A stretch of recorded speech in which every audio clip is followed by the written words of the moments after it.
Greetings, everyone. Welcome to Chant A Psalm A Day. We are here today again. So if you've been following this channel, you've been subscribing, you're going to get notification that there's a video out. So we're live. Today is a beautiful day. This is the day that goodness has made and righteousness has made, that you have rose up. Not now rising. We're not going to go sinning in the rise, but we're going to rise up in love. Yes. So let's get to it. It's Psalm number 4 today. Let's see.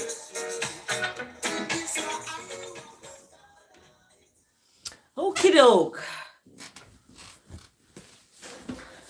Psalm number 4 today. And Psalm number 4, when I looked and I saw a Psalm number 4, I thought, that's my son, my first son that passed. That's his. I birthed him on the 4th of January. And if you look at this, I think it's on my Facebook. I went live on the 4th for Story Time with Dr. Sewer. So you'll see that there too. Story Time with Dr. Sewer. Every 4th of the month, I read a story. And I read out of Audre Lorde's The Black Unicorn. I read excerpts of her poems on that September 4th. So October 4th, I'll have another live story time. I'm going to be going on to the Pantheon platform, so you can, subscribe to me there to see the story time. And the Chant A Psalm is getting so popular, it's going to, take on a new it's going to take on a new platform where it for serious folks, because I get a lot of people like right now, see, I was just about to talk about that, come into my live with silliness. And the silliness won't happen when I go on these other platforms, because you have to pay to get in to listen. So you're gonna have to want to invest in it and not just come on with silliness. And when people invest and they go to listen to something they want to listen to, they're gonna be more, willing to be respectful, because they know that they're in a space that is where they want to be, and not just because they're there to talk about, making comments, in other words, and making judgments and talking that somebody is talking gibberish, or is she tweaking? What you mean you can scam people for money to hear your nonsense, stuff like that. And it's very interesting that people hide behind comments. They hide behind social media, and they post on social media they're in relationships and this person is their partner, when behind closed doors, that's not what it is happening. So my son is here for you all who are making comments about certain things. I will just have to This is YouTube? Yeah, I'll have to go on another These platform. people are not real people. I'm gonna put that on a timeout. That person is on a timeout. I'm glad YouTube has this where you can put people on timeouts. So that A Vibe, you said hi, blessed greetings. Thank you, A Vibe. Jordan Waterbury, I'm gonna have to put you on a timeout as well. Go create your own channels. Find God. Wow, did you hear my son? He said, find God. How do we define God on this channel? Righteousness. Find something right to do. Find something good to get into. You know what I mean? Don't go on when you see a live video streaming through YouTube, you pop in and make these comments. That's not nice. Okay? So I have put some folks on timeout. And that's what I was just talking about. Social media, people hide behind And I said that yesterday. People hide behind religion. They hide behind their work. They hide behind, and I know that because I was hiding behind I was into my work. I'm into my work, but now my dad has passed and everything is just, I'm not as into it anyway. So, but I gotta keep the legacy going. So people hide behind these different platforms, and they hide behind them to have a sense of uh a sense of belonging, maybe, or a sense of feeling that they're a part of something. uh when I come on and I do my live, this is about chanting the psalm, and it's about liberation. Okay, it's about revolution. It's about coming together as people, and firstly as Black people, as Black women, as Black mothers, as Black people in this lifetime, to look at each other as allies and not as competitors or enemies. We want the same thing, and we're going to compete, and I'm going to beat you up to get it. Like, no, I'm going to let you go on the little slide. If you want to go on that slide, go right ahead. I will go on this one. So we don't have to fight. There's enough for everyone, right? So look at the psalm, when we look at the psalm today, uh, there's a message held for review. Potential inappropriate are held for review.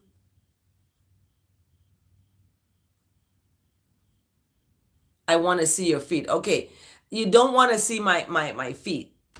Okay, I've been told I have Jesus feet. And I don't know where that person told me that, but they said that I have Jesus feet. So commenting that you want to see feet, this is not the channel for that. Okay, it's not the channel for that. So I will have to hide that.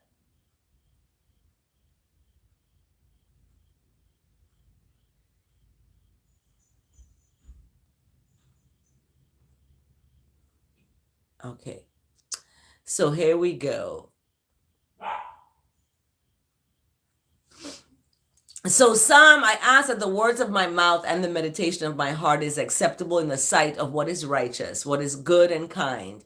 So I don't err on the side of wrongness and, react in a wrong way to someone, but I err on the side of kindness, kindness and love. Okay, let's get the windows open here. Kindness and love. And yeah, I'm getting ready to do some painting, as a matter of fact. And this painting,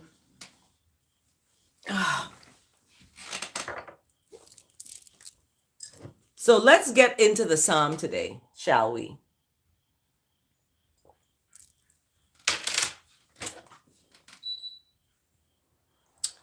Get that fan going. Okay, so our psalm today is 4, Psalm number 4.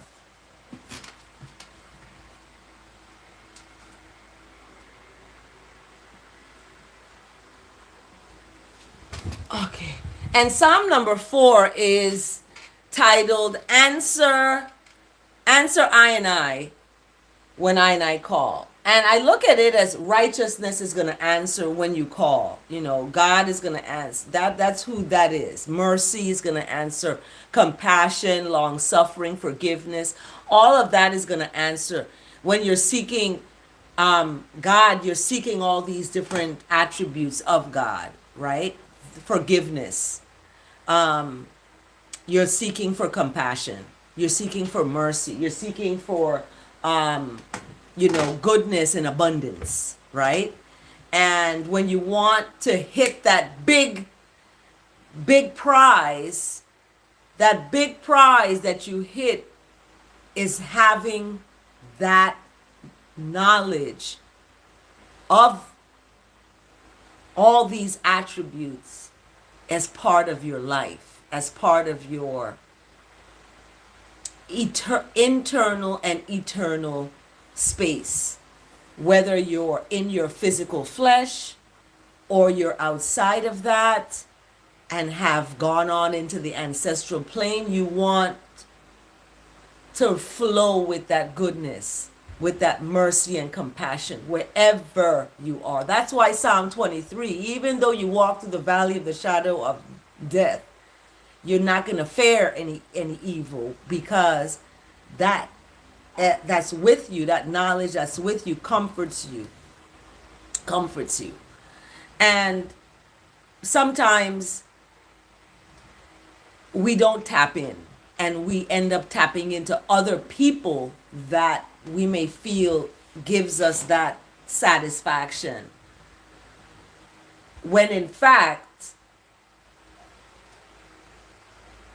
we get disappointed, because people are people, and we have to love them just the way they are and not want them to be something else. If they're not a good financial person, but we want them to be that, fighting is not going to work. It's not going to make them become that.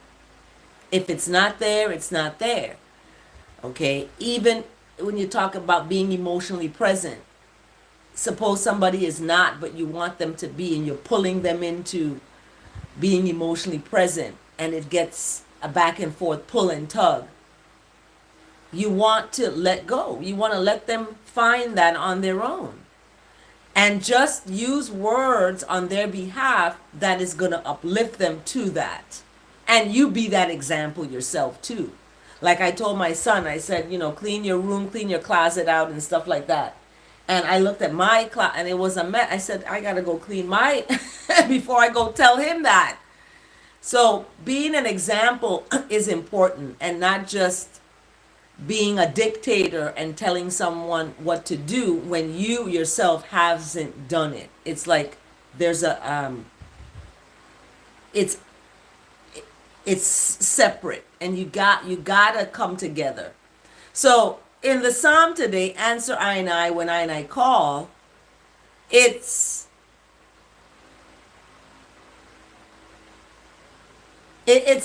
already been answered. You've already been answered because you got up. You got up this rise, so you've been answered. And in that,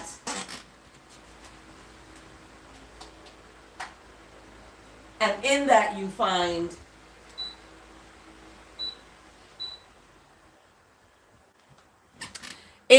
find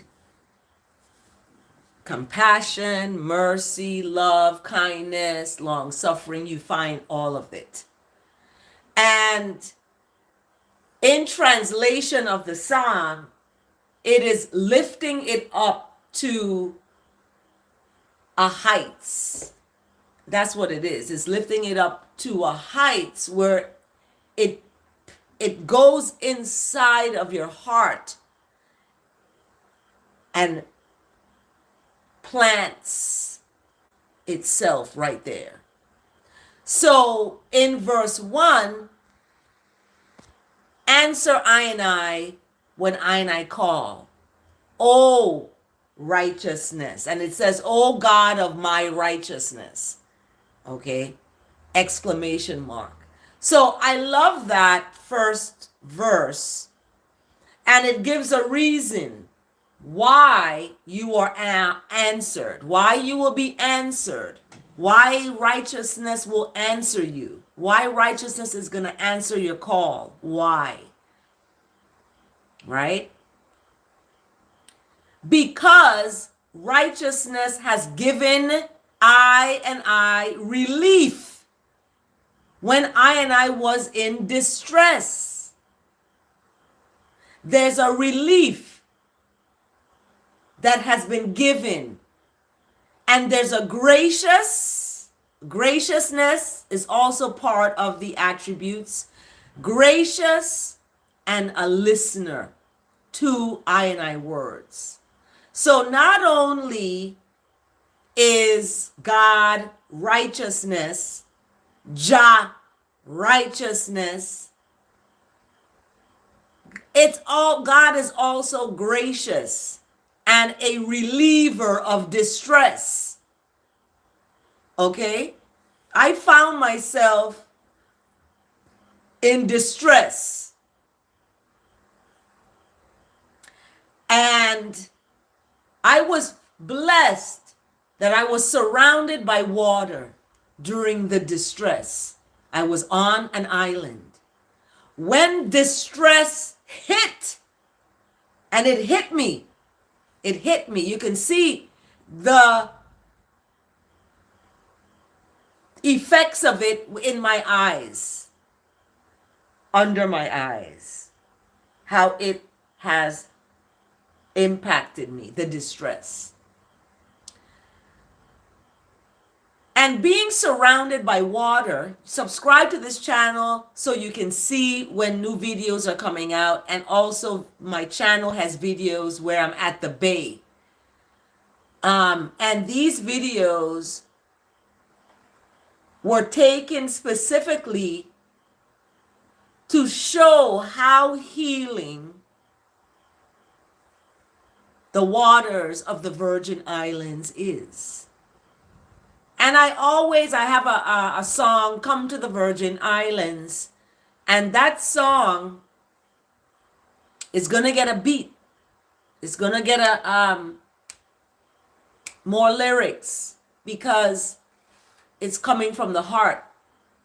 And coming to the Virgin Islands as a Virgin Island child, that's how I find that's where the Most High, that's where righteousness placed me, okay, on an island.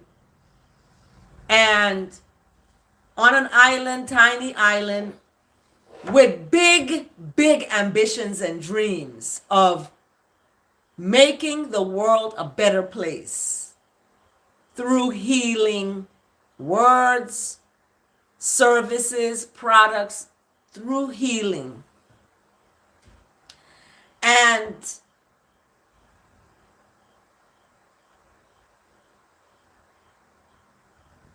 the healing waters of the Virgin Islands healed me during my distress.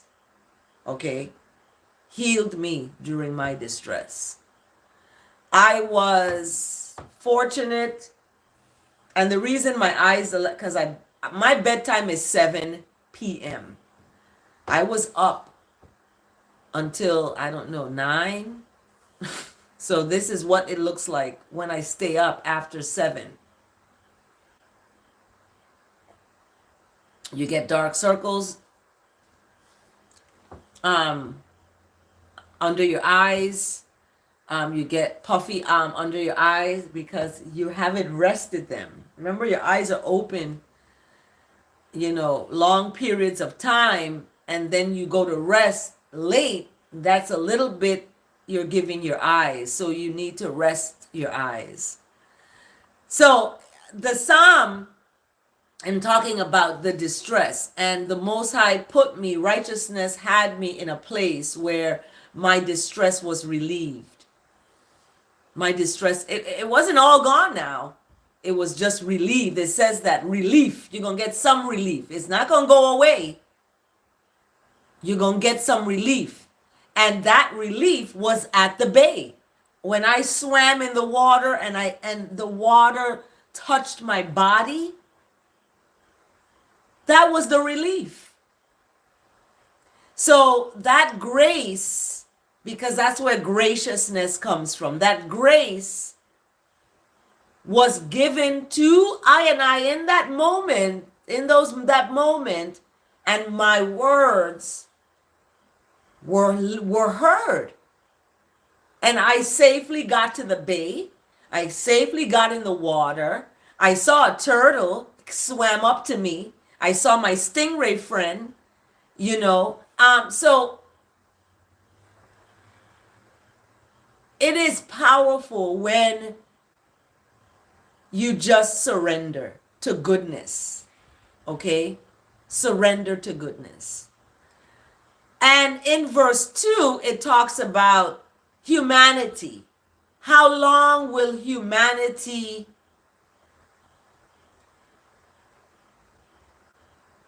turn righteousness into shame?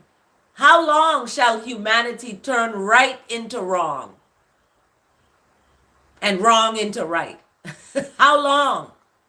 How long will humanity love vain words and seek after lies? Selah. How long?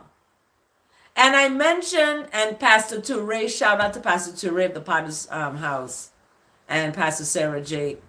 Roberts, because Pastor Touré talked about God's words are rare, meaning people don't use God's words. They don't use uplifting words anymore. They're using vain words. I love you. I miss you. I want you. I this, and where is the words of the Most High? I send a bless for you. I talk to God on your behalf. Um, I speak words to God on your behalf because I love you. And I know that love comes from a higher place that's higher than myself.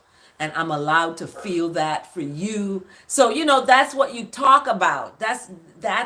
And then you talk about how gracious the person is and your, you know, so you're using words that are going to be about the truth that sets you free.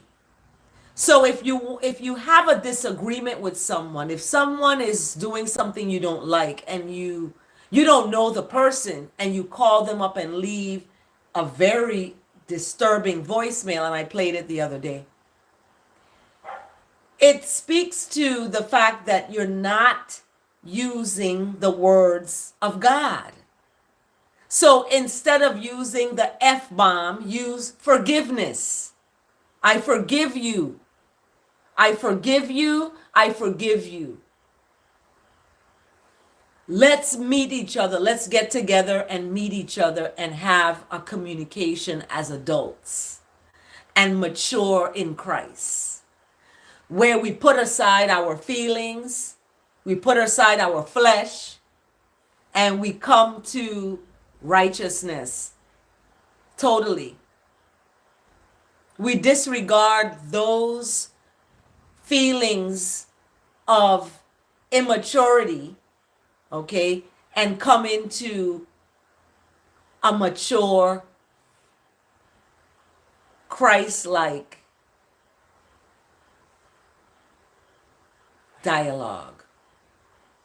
Let's have a communication. Let's have, I don't want to even use the word conversation. Let's have a commune together. Let's commune together. I was glad when they spoke of going into the house of righteousness and making melody and music. I'm like, oh yeah, I want to get, I want to, I want to open my mouth and be filled. Okay.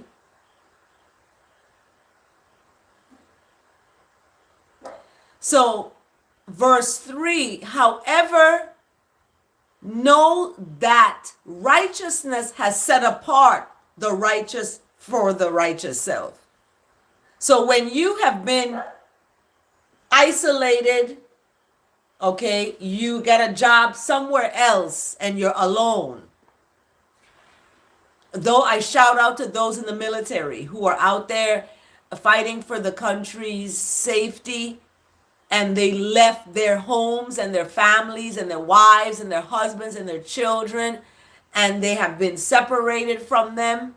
Know, please know that the Most High righteousness has set you apart for a reason. To seek for that you don't see. To seek for that you don't feel next to you in the bed. To seek for that you don't listen, that you don't hear their voice every day. Seek for that you don't want their physical flesh to the point where you go and have someone else as a substitute. Like a substitute teacher, they filling in while the person is gone. Because you need somebody next to you. You need a person. instead of needing the Most High and setting yourself apart and for and part of the Most High. You're saving yourself, in other words, for that Most High. Your flesh becomes a vessel. It becomes so sacred that you cannot just give it away to anyone. Okay? So righteousness listens when there is a call to righteousness. When you call on righteousness, righteousness is going to listen. When you call on God, when you kneel down at the side of your bed in a words to righteousness, communicating to God, talking to Jah, Selassie the First, Jesus Christ, however you want to communicate in that relationship, that's your personal business. How you communicate and who you communicate and how you talk to God. Some people communicate to God 5 times a day, 7 times a day. Or they may get up and communicate to God as they get up from their rest. Before they go to rest, they communicate to God. While they're at work, while they're driving their car, while they're in the shower, taking a shower, they're communicating to the Most High. When they go into a tabernacle or to a church and they're chanting, making music and melody to the Most High, they're having that opportunity to pour that out. So there are many places and spaces where you can give thanks, right? You can have that communing with the Most High. This is one of them. Okay? When I chant the Psalm a day, I'm communing with the Most High. We're having a communication, and I'm allowing you all out there to see it, to be part of it. So don't take it lightly or for granted and come on here talking foolishness, because this is not the space for that. There are other spaces where you can do that, of course. So I, send you to your space to do that. But this is a space of communing with the Most High. And in verse 4, it talks about you can be angry. I'm angry that people will come on to my live with these kind of foolishness. However, I'm not going to sin. I'm not going to go after them and go and want to hurt folks. So I ponder in I own hearts and on I beds, and I'm silent. Selah. I leave it. I'm silent. And in verse 5, I offer righteousness. That's what I offer. Goodness, mercy, love, and kindness. And put trust in that. That's where my trust is. Now, there are many out there who come into the live and many out there who are going to speak, who is going to show I any good. And in verse 6, who is going to show I any good? That's a question. The answer comes now. Lift up the light of the face of righteousness upon I. So that face of righteousness is lifted up, and it's upon I. So it's like an imprinting of righteousness and goodness and mercy that is going to be a part of me. It's going to be a part of you. It's going to be a part of what we're about and our works, planting good seed in good soil. We're going to know, we're going to be able to discern, folks, because we have lifted up the light of righteousness on ourselves. And that's coming from a relationship with Jah, a relationship with God, with the Lord, with Jesus, with Selassie the First, with Rastafari, with a relationship with something higher than yourself. And this is what the psalm is looking at, because in verse 7, righteousness has put more joy inside I and I heart than all the money that my educational app is going to bring in, all the money that my natural healing, my natural painkiller, rather, my natural painkiller healing oil is going to bring in. Righteousness has put more joy inside of my heart than when all of, more than it's like you won the lottery. But it's not that monetary money that people are killing for and working for and dying for and stealing for and manipulating people to get and all this stuff. It's not that. That joy is what it is. And that joy comes from righteousness. That joy in righteousness.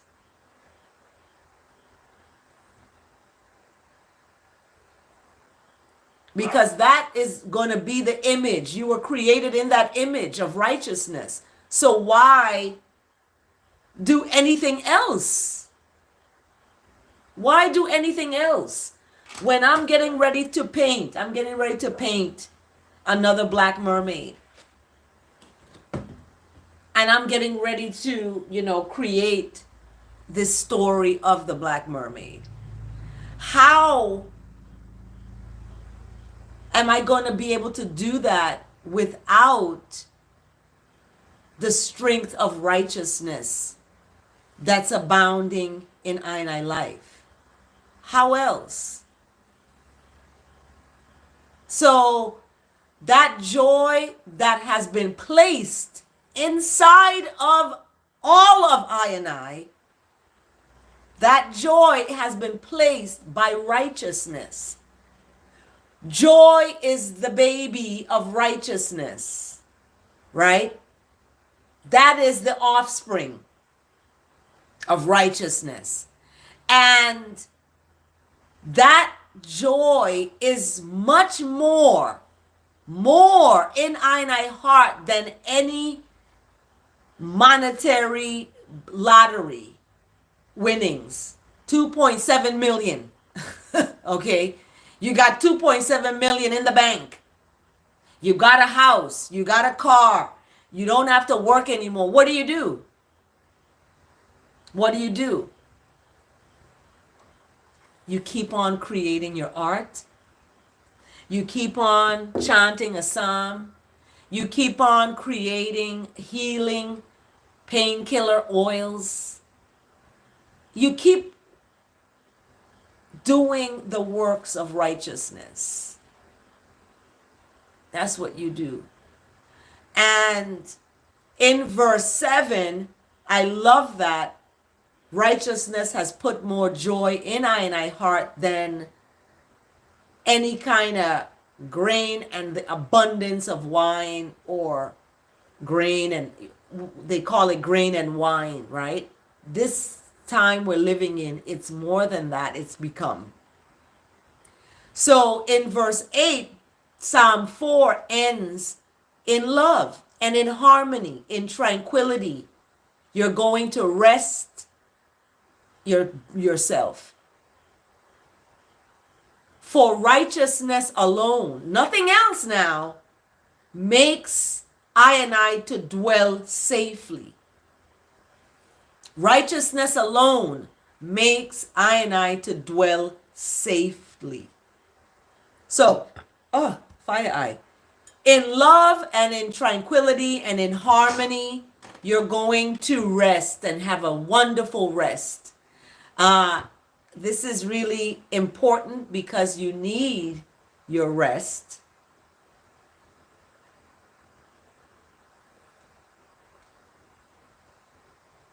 And I love that the psalm ends with that.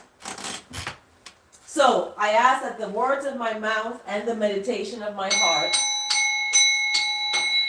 is acceptable in the sight of what is right, what is righteous and kind and good and loving. Okay? So let's look at what I wanted to share this verse of the day, because the verse of the day is coming from Isaiah. Isaiah 46, verse 4. And Isaiah 46, verse 4 says, it doesn't matter in your old age. It says old age and gray hairs. This is what's happening to me. I am the one for you. I am the one that will sustain you. I have made you and I will carry you. I will sustain you and I will rescue you. Isaiah 46, verse 4. I love this because I just talked about we were made in the image of righteousness. And righteousness is speaking right now that I am righteousness. I am righteousness that will sustain. I have made you to be righteous, and righteousness will carry you, and righteousness will sustain you, and righteousness will rescue you. So when we look at it in that righteousness, we see the uplifting of that word. So even to your old age and gray hairs, righteousness is there. And I mentioned that before. It does, people are going to pass away, people are going to break up with you. This is going to happen. You know, nobody told me that's going to happen. I had to find it out the hard way. And when that happens, you may feel alone and you may feel betrayed, like a knife in your back. You may feel abandoned. You may feel rejected. You may feel all sorts of negative feelings. You may feel that you're not worthy. You may feel you're old and gray and they found someone young, right? But even to your old and gray, righteousness is there. Even when people break up or when people pass away, righteousness is there. It's there. It's gonna be there because it cannot be destroyed. They tried to destroy God. They tried to crucify him and put him in a tomb. He rose up again. You can't destroy what is righteousness because it is what it is. And Isaiah 46, verse 4 speaks to that. It speaks to that. So let's look at what the word is today.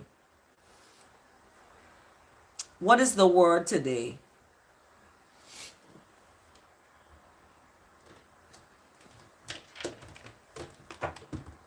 What is the word today, y'all? I don't preview this before I start. So I have to look it up now. So we had Psalm number 4. We had the verse of the day coming from Isaiah. Isaiah 46, verse 4. I love that. And then let's look at the word today from dailyword.com. And the word today is harmony. I love it. I always use that word instead of peace. I use the word harmony.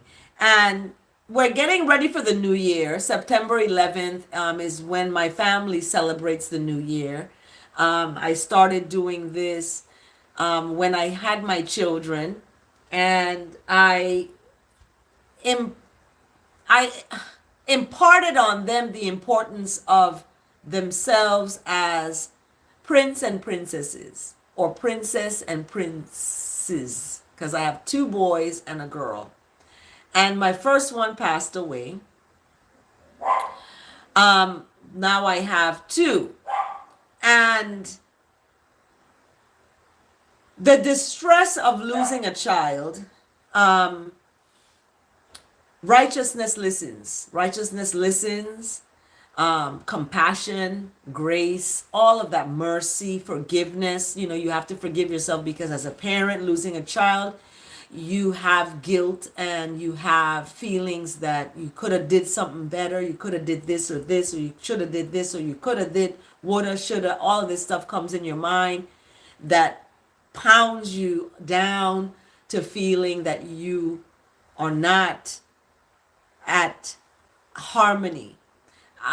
So always remember that you have harmony because you were created with that. You were created from the beginning with harmony, love, compassion, kindness, and even that forgiveness is in you. We are forgiving people. We may not forget, we may make choices differently based on that. So, that's important. Um,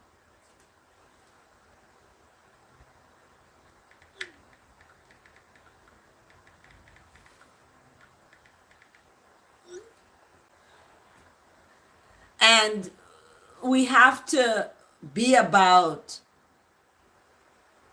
that.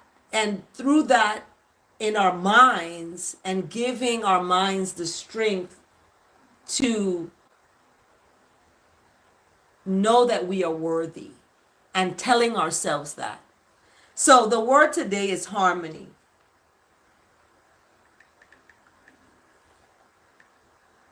And harmony speaks of love, that love restores harmony to every corner of I life. So we see how love and righteousness sprinkles into harmony, and there's a harmonic pattern, right?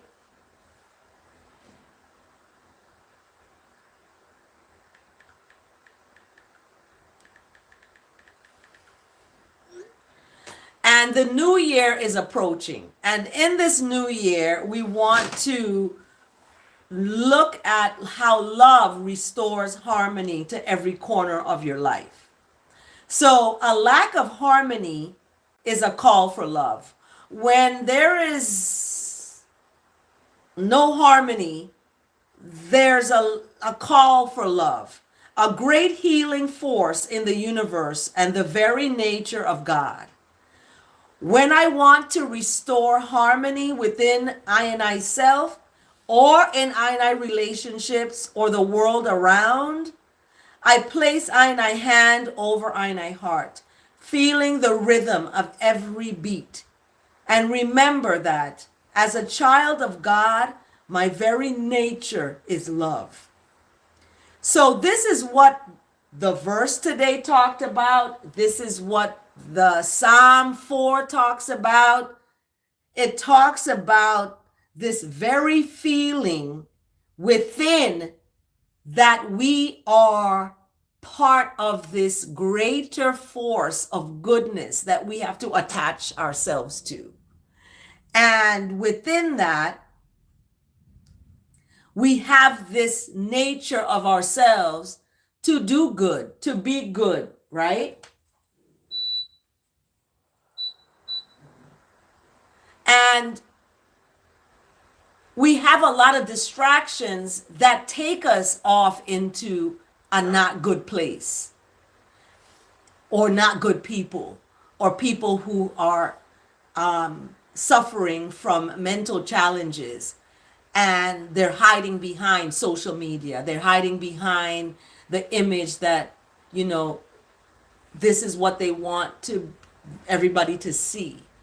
When in fact, righteousness looks at that and is like, wait a minute, how are you this way, and then you're this way, and then you're that way? Where is the oneness, the one way? And there's that one way of maintaining your thoughts, that's righteous, maintaining your words, that's righteous, and maintaining the works that you do is righteous. And those works that you do is how you treat yourself and how you treat other people. So remember, your thoughts always are going to offspring or offshoot into your words. And that's why when people curse you out, they don't have much up there. So that's all they can rest on is empty words. And it's not about having a big vocabulary, but it's just about using words that are going to push your message, that's going to push your message. The debates are coming on today, I believe. You're going to hear words and language being used. And in the language and the words being used by these candidates, listen closely to their words and find out whether they are using God's words or they're using words that they may not even know that they're using. And it gives the candidate a very weak or very a disadvantage when they're speaking to the children of God. And people who are children of God is going to listen, is going to pick up that.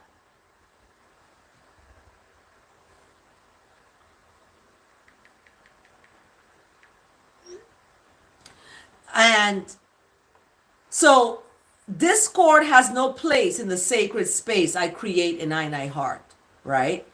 You're creating a space in your heart of love, kindness, mercy, and discord has no place there. It's a sacred place. I center I myself in divine love. Clothe I myself with the garments of truth and trust that the manifestation of I good is assured.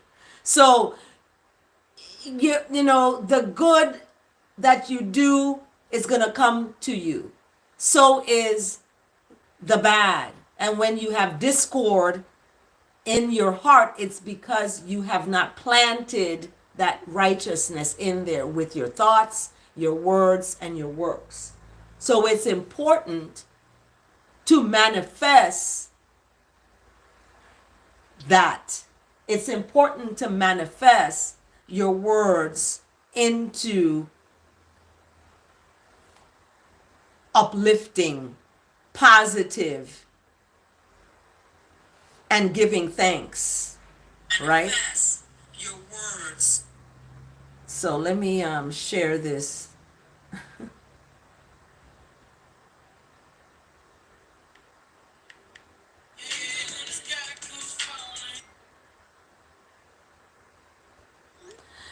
So, greetings. So we see harmony is the word today. Harmony is the word today. So the world within you and the world around you respond to the love that you radiate. It responds to that love, right? It responds to that love. And I am in balance and I feel grateful for perfect harmony and the many ways that perfect harmony shows up in the world. So I'm sending out harmony to everyone because harmony is that manifestation of love, okay? Love. Because love restores harmony to every corner of I life. In my work, okay, that love restores harmony. And this is an example. I was having a little discord in my heart. I was feeling, sadness. And I left my bag or my keys. I couldn't find my keys or something. So whenever you see that happening, whenever like you can't find your keys or you misplace something or something is off, it's because there's that discord in your sacred space of your heart. And you don't want to create that. You want to let that go and center yourself in that divine love. And centering yourself can be hard with the distractions. However, centering yourself in divine love what does that mean? That means that you think about love. You think about anything that represents that you love. Oh, I love horses. I'm going to go look at videos of horses. Oh, I love to take long walks. I love, to go swimming. So whatever it is that is within your space, you want to know that love is going to restore that harmony to every corner of your life. Okay. So I am in balance and I feel grateful for perfect harmony and the many ways that perfect harmony shows up in the world.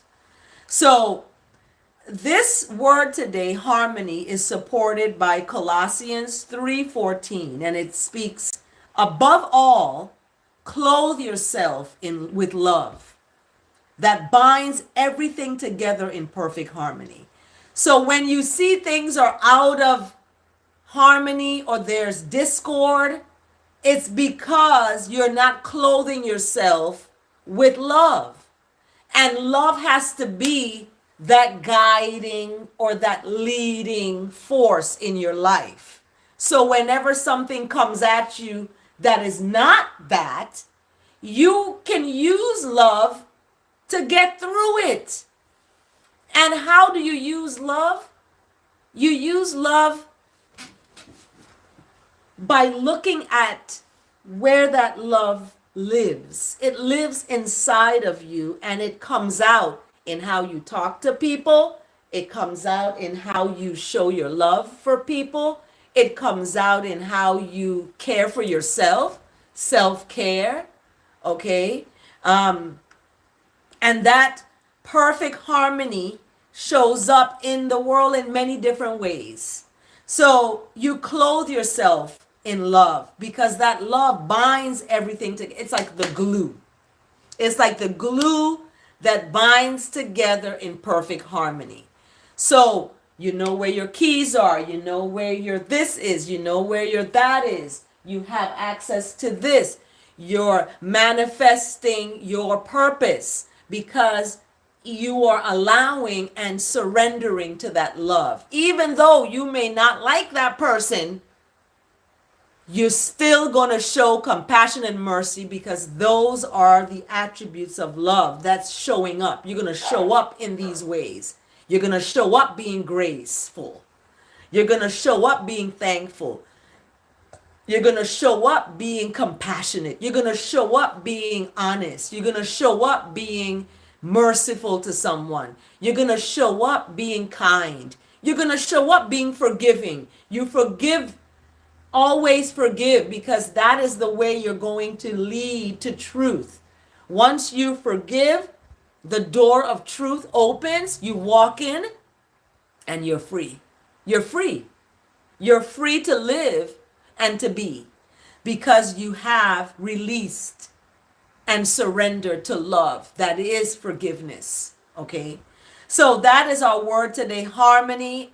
On this New Year's Eve, I want to shout out to everyone who celebrates the Ethiopian New Year, September 11th. September 11th has now been taken into Patriots Day. And because it's been taken into Patriots Day, I look at that as a significant relation. All things are working together for the good. So I'm not going to be a hater with this Patriot Day, whatever they want to call September 11th now. It's on my calendar as the first quarter moon. So the first quarter moon is happening. And as we get into the new year, my Jewish friends are celebrating Yom Kippur. They're celebrating the new year in September as well, because September is the beginning of the calendar for me. Okay? Not because it's my month that I was birthed. My mom birthed me on September 27th. So it's not because of that. It's also because of the Maskal on September 27th that is celebrated. And the Ethiopian Maskal is it's an Orthodox Tawahedo church holiday that commemorates the discovery of the true cross.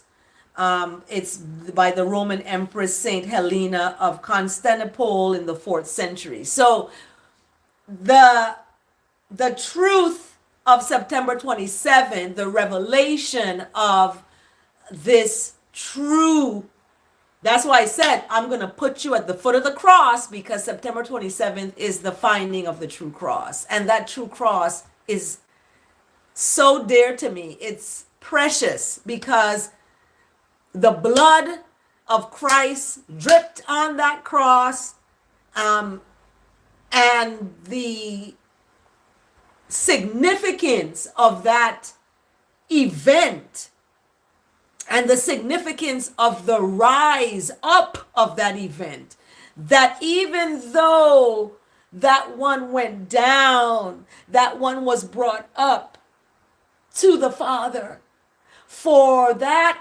relationship never could get broken, because the Most High isolates you from, and this is what the verse today echoes in terms of rescuing. Even in your old age, your gray hairs, righteousness is there. Righteousness will sustain. Righteousness made you. Righteousness will carry you. Righteousness will sustain you and will rescue you. Your own goodness. And you can learn about that by filling yourself with good words, with good music, with good things, filling yourself with that. So I love the fact that the word today is harmony. The verse today is Isaiah 46, verse 4. And I love that we're looking at the Psalm today, verse 4, because verse 4 in Isaiah 46 verse 4 is rocking. I mean, that was for me. That was for me, because as I get up in age, I don't have as much gray hair yet, but I know that righteousness is there. I am righteous, and I am righteous, and righteous will sustain I. I know that righteousness made I, and righteousness will carry I, and righteousness will sustain I, and righteousness will rescue I. I know that. So faith is not going to happen without works. So you can't sit down and expect something to fall into you. You got to go out there and get it. You got to go out there and get the receipts and get all the stuff so you can be able to have that abundance of goodness that is around the corner for you, right? So Psalm number 4, righteousness answers I when I call.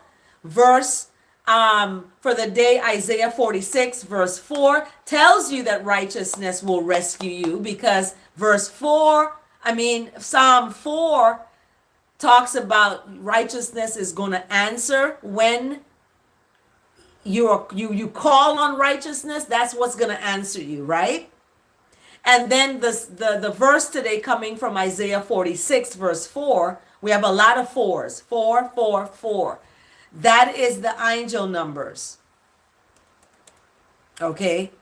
That's the angel numbers. When you see that, that the angels are with you, offering support and guidance, and can be a reminder that you are on the right path and that your angels are helping you achieve your goals. So angels of righteousness, goodness, mercy, and love are always there. We have the number 4 symbolizes stability, security, and a strong foundation. And when you see 3 4s, they kind of reassure you that you have a solid base to build upon. Okay, so I love that Isaiah 46, verse 4, and the Psalm is 4 today. And then we have the verse and the word today coming from Colossians. So our word today is harmony, and harmony is supported by Colossians, to clothe yourself with love. Okay, so on the New Year's Eve, oh my goodness, we have woes and warnings for September 10th. Close your eyes and you will see everything you actually possess. Okay, close your eyes and you will see everything you actually possess. Nothing. It's nothing. So, this is the overview. We're going into Amos chapter 6. People are they're not satisfied. They're grown fat, they're apathetic, they're proud, they're choking on their own luxury. God's verdict is fitting, therefore you will be among the first to go into exile. Your feasting and lounging will end. Okay. The prophet relates a series of visions in which God stays his hand of punishment repeatedly, but no more. The plumb line of his righteousness shows how far out of the line the people have drifted, prompting Amos to report God's new resolve. I will spare them no longer. Oh my goodness, that's kind of scary. So, this is a little story about, before you get into Amos chapter 6. A man or woman works double shifts, right? And weekends so that his overtime income will cover the payments on his new camper and boat. But when vacation time comes, he's too exhausted to drive to the lake. A wealthy executive relates how, as a young man, he recklessly neglected his health to make millions. And now, later in life, he finds himself spending the millions he earned to regain the health he lost. These stories illustrate the subtle effects of materialism. This sickness begins with our desire to own things. But all too often, those things turn around and begin to own us. So I wanted a dog. I wanted a Westie. And the Westie now owns me because I got to pay for the doctor. I got to pay for this. I got to pay, so that's that's the example. Luxury loving folks was so owned by possessions and materialistic lifestyle that God had become the previous owner. Enjoying things from God had replaced enjoying God himself. So this is what happens, and a pastor said this: when you are looking at the blessed more than the one who blessed you, that's where it gets thrown off. So I look at the one that blesses me with a car, with an apartment, with a house, with a idea to do a project to make millions of dollars. I'm not going to look at the millions of dollars in my bank account. I'm not going to look at all of the material things. I'm going to look at the source. Who is the one that put it there? Right? Who is the one who put it there? And we forget that. And we start enjoying the things that God has given us and not God himself. So you may proudly think of your house, your car, your boat, your whatever as being owned by me. But never forget, it is also actually loaned by God. So when I look at a house and I look at the property the house is on and the trees, I'm like, this is my tree. This is my property. No, it's not. It's a loan. God has loaned it to you for a time. Okay, for a time. I've never owned my own home. One day that's going to be a possibility because through God, through righteousness, through the Most High, all things are possible. So when that time comes, I'm going to be prepared to know This is just material. This is on a loan. This is going to be generational wealth that I'm going to pass on and give.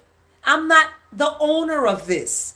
So, wouldn't now be a good time to think about a transfer of ownership? Like, I'm going to transfer this ownership of all that I have to the Most High. It's because it's not mine. Just like people, you don't own people. They're not belong to you. They can go and be with other people. You don't own anyone. So the insight on Amos chapter 6 is that gluttonous people, there are people who are gluttonous people of God, an ordinary cup was not large enough. So they used enormous vessels as those customarily reserved for sacrificial purposes. So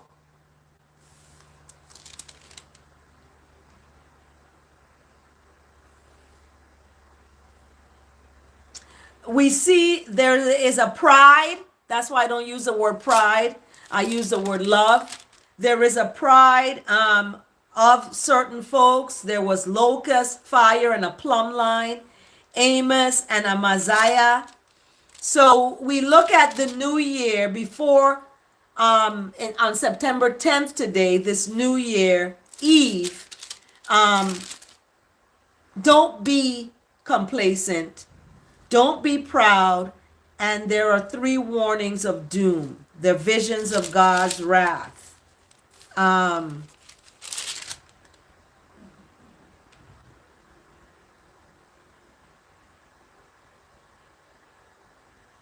So you see what's happening. This is what the sovereign Lord showed me. This is what the sovereign Lord showed Amos. He was preparing swarms of locusts after the king's share had been harvested, and just as the late crops were coming up, when they had stripped the land clean, I cried out, "Sovereign Lord, forgive!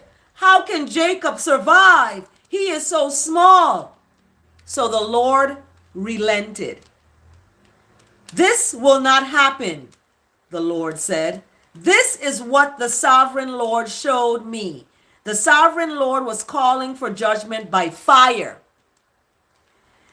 And dried up the great deep and devoured the land. Fire dried up the great deep and devoured the land. Then I cried out, "Sovereign Lord, I beg you, stop. How can Jacob survive? He is so small." So the Lord relented. This will not happen either, the sovereign Lord said. This is what he showed me. The Lord was standing by a wall that had been built true to plumb, with a plumb line in his hand. And the Lord asked me, "What do you see, Amos?" "A plumb line," Amos replied. Then the Lord said, "Look, I am setting a plumb line among my people. I will spare them no longer. The high places of Isaac will be destroyed, and the sanctuaries will be ruined. With iron sword I will rise against the house of Jeroboam." So a message was sent that Jeroboam will die by the sword, and Israel will surely go into exile away from their native land. So tomorrow we look at Amaziah said to Amos, "Get out, you seer. Go back to the land of Judah. Earn your bread there and do your prophesying there. Don't prophesy anymore at Bethel, because this is the king's sanctuary and the temple of the kingdom." Amos answered, "I was neither a prophet nor the son of a prophet. However, I was a shepherd, and I also took care of sycamore fig trees. However, the Lord took me from tending the flock and said to me, 'Go, prophesy to my people.' Now then, listen to the word of the Lord speaking. Do not prophesy against, and stop preaching against. Therefore, this is what the Lord says. Your wife will become a prostitute in the city, and your sons and daughters will fall by the sword. Your land will be measured and divided up, and you yourself will die in a pagan country. And ones will surely go into exile away from their native land. So this is brutal. Oh my goodness, this is really something. So we see tomorrow we're looking at Amos chapter 8 and 9. Israel is to be destroyed. Is restored. So we see how people can go from wrong to wrong and get all kinds of turmoil and then change into being right. So they had to go through that to get to the other side. And that other side is abundance of goodness and righteousness. We are over an hour now. And this has been Chant A Psalm A Day. Have a blessed day, everyone. And let's look at Max Lucado for today, real quick. Max Lucado, Walking with the Savior. So for September 10th, that's precious commodity.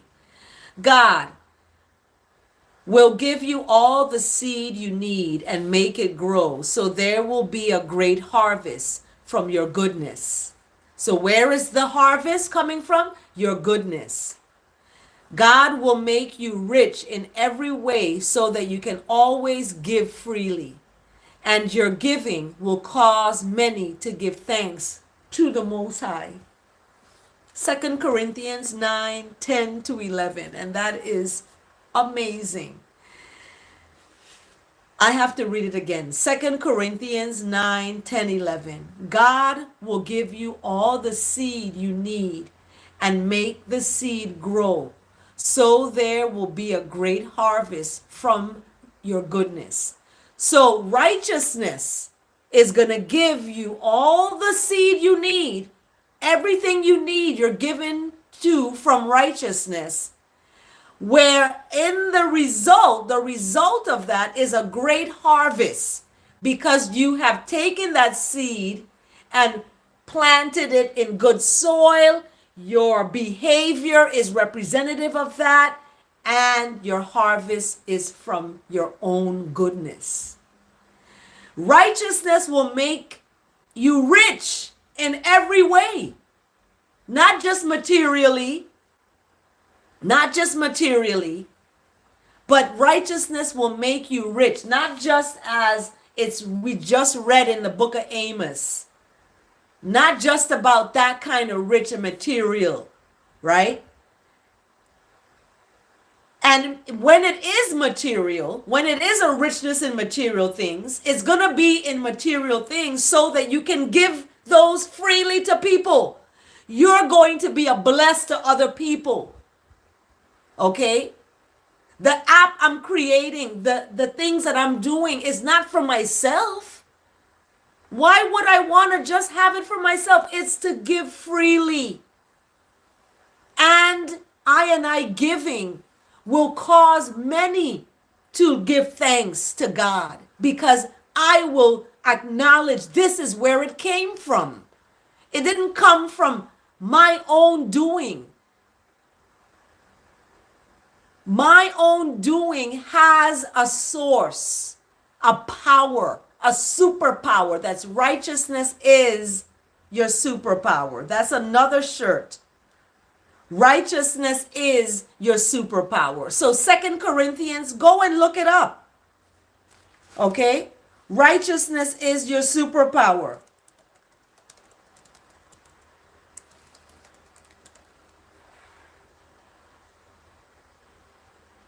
Righteousness is your superpower. So Max Lucado's comment about 2 Corinthians 9:10-11 speaks, never before have parents been in such dire straits for this precious commodity we call time. Moms and dads drive an hour to get to work and an hour to get home. By the time mom and dads get home, mom and dads have to get ready and go to another meeting. There is no way I can be successful parents without giving I children that faithful element of time. And this is important because they're precious commodity. And I didn't give my children enough time when they were growing. I was working, I was going to school, I wasn't giving them enough time because I didn't finish school when I was supposed to. And that's why there's a divine order. Things go in order. You don't put the cart before the horse. So I did that. I put the cart before the horse and ended up not giving my children the time that they need. So precious commodity. They are precious commodity. Children are innocent. They're the future. Okay. And even though they're in their 20s, they're still a child. I remember my fiance's stepdaughter was going to, someone was taking them out, and I walked them to the car, and I told the person who was taking my stepdaughter out, this is precious cargo. And I said, this is precious cargo that you have in your vehicle. Okay, the same young lady, Antoinette, shout out to Antoinette Lane, beautiful young woman, raising two beautiful children and taking care of her household in a wonderful way and being present in her children's lives. So I shout out to Antoinette because she's giving her children time. Okay, she's not going outside the house to work. She's a stay-at-home mom, and parents giving our children that faithful element of time. She's doing that. So shout out to her for that. Children are precious commodity, okay, and they're important part of our lives. So I want to thank you all for joining Chant A Psalm A Day. These are my t-shirt designs: reality of righteousness, righteousness rocks, righteousness reigns, roots in righteousness, realm of righteousness, married to righteousness, righteousness rules.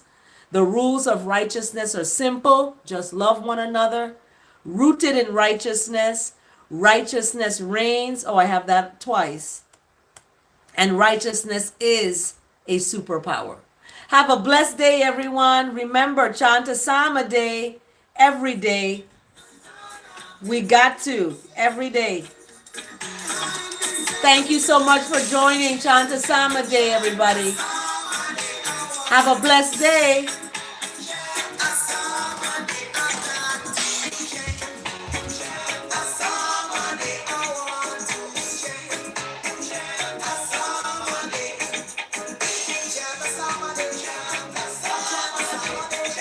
Have a blessed day, everyone.